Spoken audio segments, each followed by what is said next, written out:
గుంటూరు జిల్లా నుండి లైవ్ చూసాం. ఇక తెలంగాణ విషయానికి వస్తే తెలంగాణ రాష్ట్రానికి చాలా బాగుంటుందని పంచాంగకర్త చెప్పారు.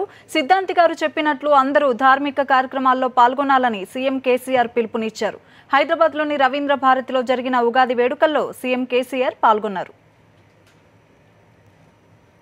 నేను గ్యారెంటీ చెప్తా, మనసు స్వచ్ఛంగా ఉంటుంది. ఫైనల్గా సిద్ధాంతి గారు తేల్చింది ఏంటంటే, ధార్మిక కార్యక్రమాలు బాగా చేస్తే, దైవాన్ని నమ్ముకొని సహృదయంతో ముందుకు సాగితే చాలా అద్భుతంగా ఫలితాలు ఉంటాయని వారు చెప్పారు. ఈరోజు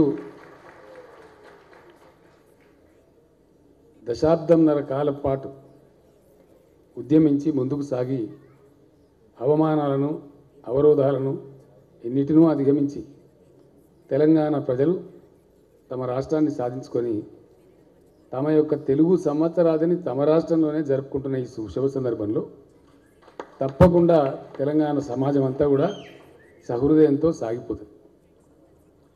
నా రాశి ఏమో కర్కాటక రాశి. ఈ రాశి వాళ్ళకి చాలా బాగుందని చెప్పిన సిద్ధాంతి గారు. ఇక భయం లేదు, మనకు డోకా లేదు.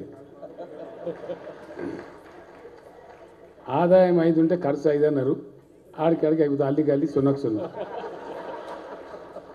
సో బాకీ మాత్రం పడకుండా చూస్తా. రాజేందర్కి ఏం భయం లేదు, వచ్చింది ఖర్చు అయితే చెప్పారు.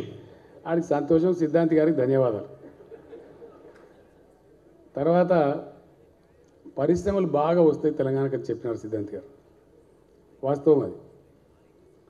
ప్రపంచంలోనే ఎక్కడ లేనటువంటి పారిశ్రామిక విధానానికి తెలంగాణ శ్రీకారం చుట్టింది.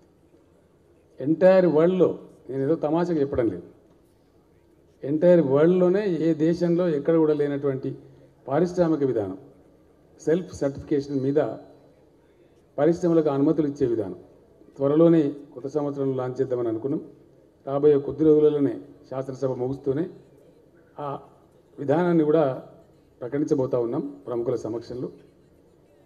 ఆ తర్వాత సింగపూర్ నేను వెళ్ళినప్పుడు అక్కడ మాట్లాడుతుంటే, mister Rao, if you implement 50% of what you say, the whole world will be in the queue to go to Hyderabad అని చెప్పినాడు.